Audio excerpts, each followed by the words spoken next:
할렐루야. 주 예수님 은혜 안에서 평안하셨습니까? 기도드리겠습니다. 하나님 아버지 감사합니다. 하늘에 계신 우리 하나님께 주 예수 그리스도 이름으로 기도 올려 드리옵나이다. 우리의 믿음이 날로 성장하게 역사하여 주시고 우리 주 예수 그리스도의 장성한 믿음에까지 성장할 수 있도록 은혜 내려 주옵소서. 날마다 말씀과 기도와 말씀의 순종함을 통해서 성령님의 충만하신 성령의 능력으로 우리의 믿음이 날마다 우리 주 예수 그리스도의 순결한 신부들로 다 예비함이 되어질 수 있도록 인도해 주옵소서. 오늘 느헤미야서 8장부터 10장까지 말씀을 통해서 우리를 말씀으로 양육시켜 주시고 아버지 하나님의 선하시고 기뻐하신 뜻을 더욱 깊이 깨닫게 하시고 우리 주 예수 그리스도를 더욱 깊이 알아갈 수 있도록 은혜 내려 주옵소서. 예수님의 이름으로 기도드리옵나이다. 아멘.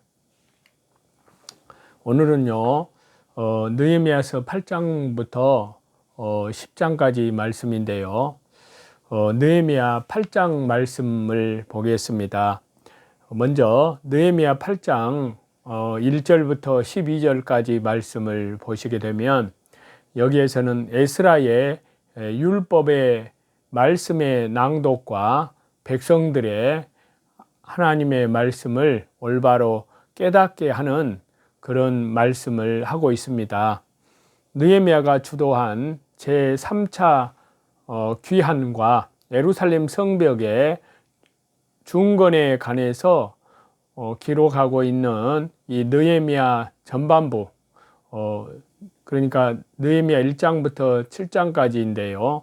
거기 말씀과는 달리 여기 느헤미야 8장에서부터는 시작되는 이 느헤미야서의 후반부, 느헤미야 8장부터 13장까지가 해당이 되는데요. 느헤미야가 에스라와 더불어 실시한 신앙의 개혁에 관해서 말씀을 하고 있습니다.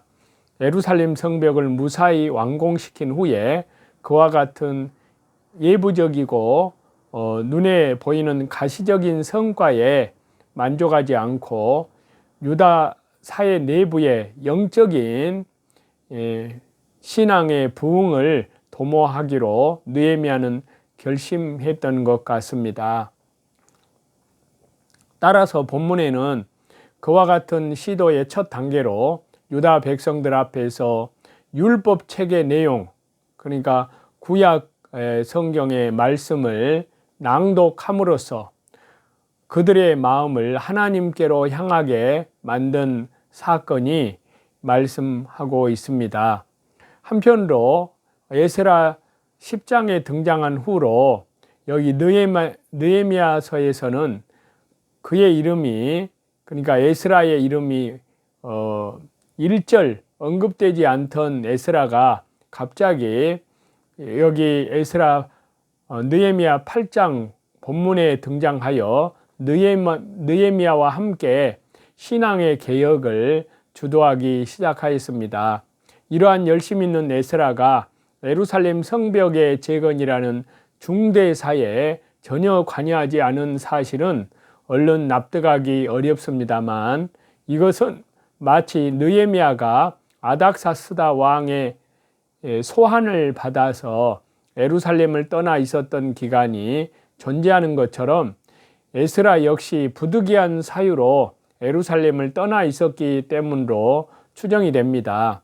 아무튼 예루살렘 성벽이 완공된 후에 첫 번째 맞이하는 7월 1일에 나팔절을 지키기 위해서 유대 백성들이 한자리에 모이자 에스라는 율법책을 낭독하고 그 뜻을 해석해 주었습니다. 바로 이 사건은 유다 백성들 사이에 커다란 주 예수 그리스도의 십자가 피 영원한 속죄함 안에서 회개 운동을 불러일으켰습니다.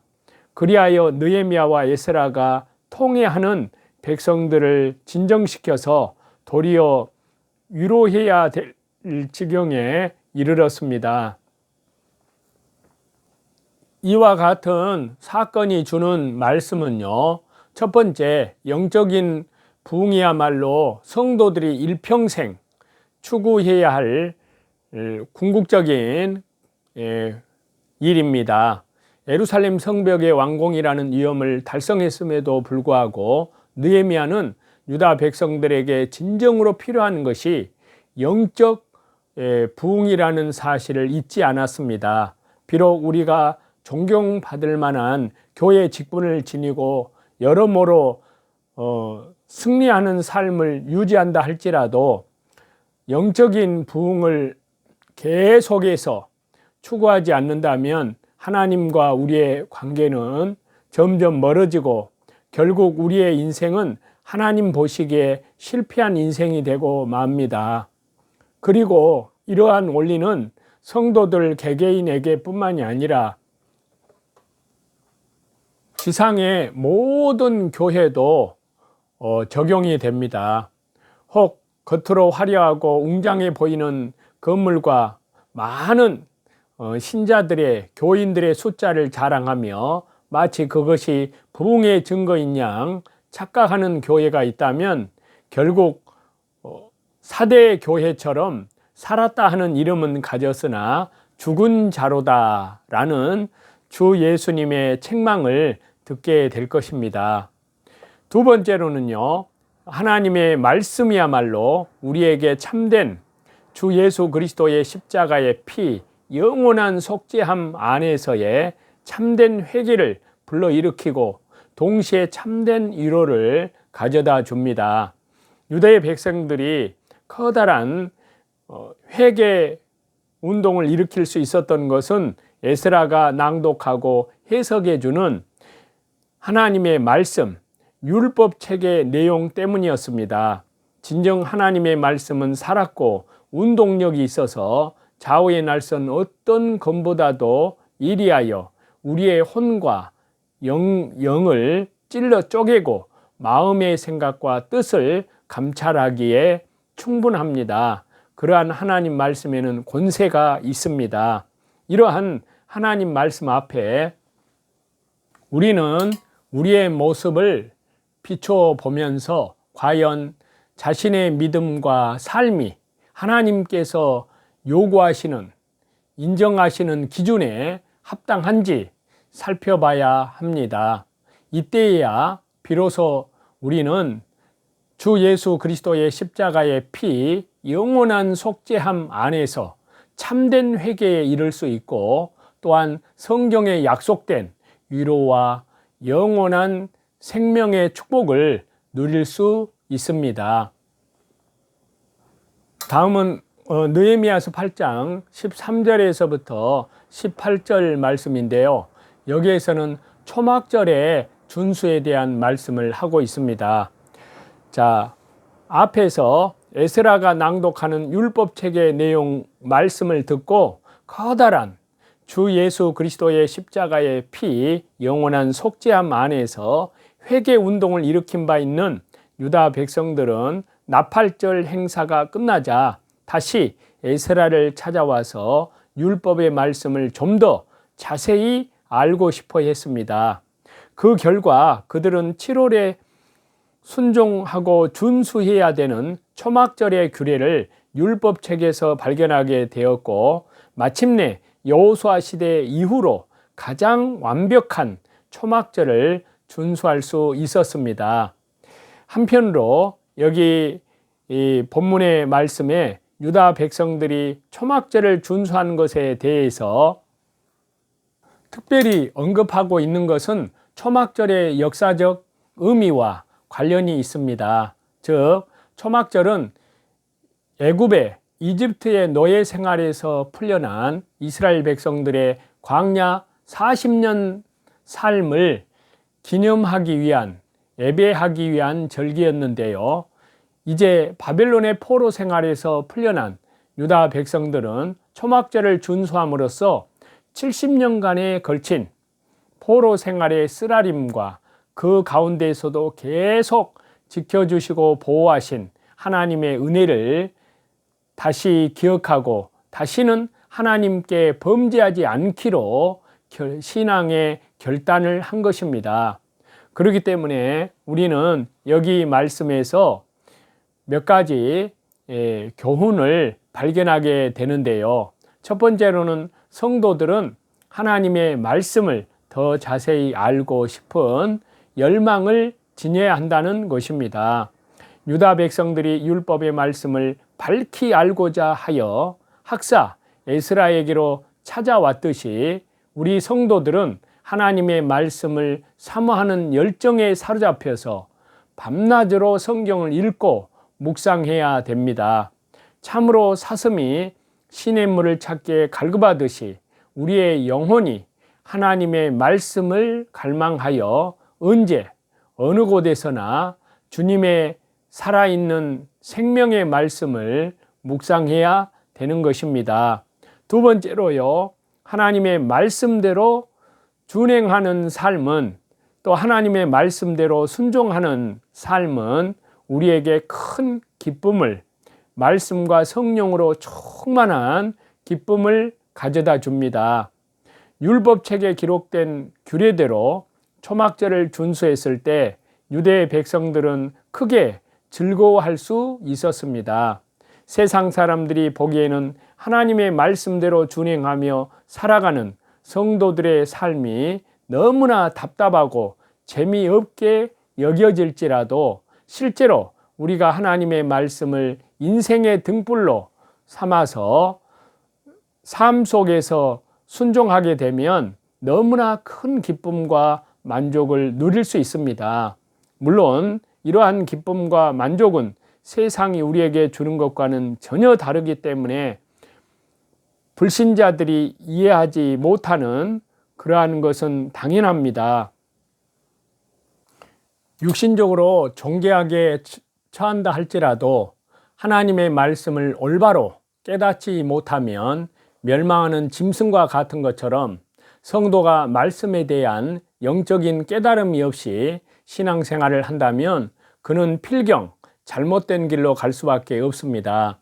이처럼 천국 말씀을 올바로 깨닫지 못하면 악한 자가 그 마음에 뿌리운 것을 빼앗아가기 때문에 결실치 못하는 자가 됨과 같이 오늘 저와 여러분도 이러한 운명에 처하지 않기 위해서는 하나님 말씀을 올바로 깨닫는 믿음, 그 마음을 올바로 유지할 수 있도록 기도해야 할 것입니다.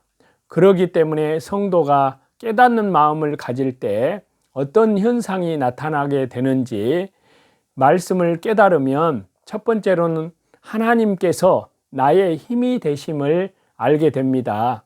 신앙생활에서 가장 중요한 것은 우리가 낙심치 않고 주님께서 주신 영적인 그 힘과 권세를 유지하는 데 있습니다.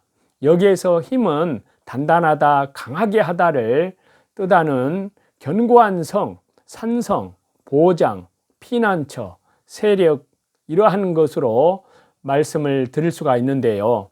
이는 마치 부지 중에 살인한 자가 도피성에 피했을 때에 그의 생명을 보호할 수 있었던 것처럼 하나님께서 어떠한 내적, 외적 위험이라 할지라도 우리를 보호하시는 든든한 요새가 되심을 보여줍니다.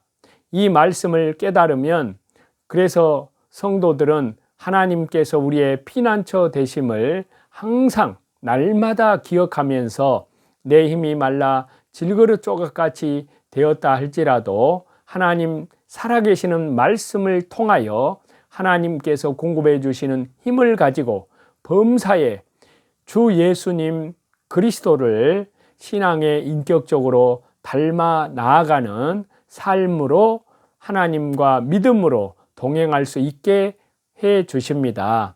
두 번째로 말씀을 깨달으면 근심하지 않게 됩니다.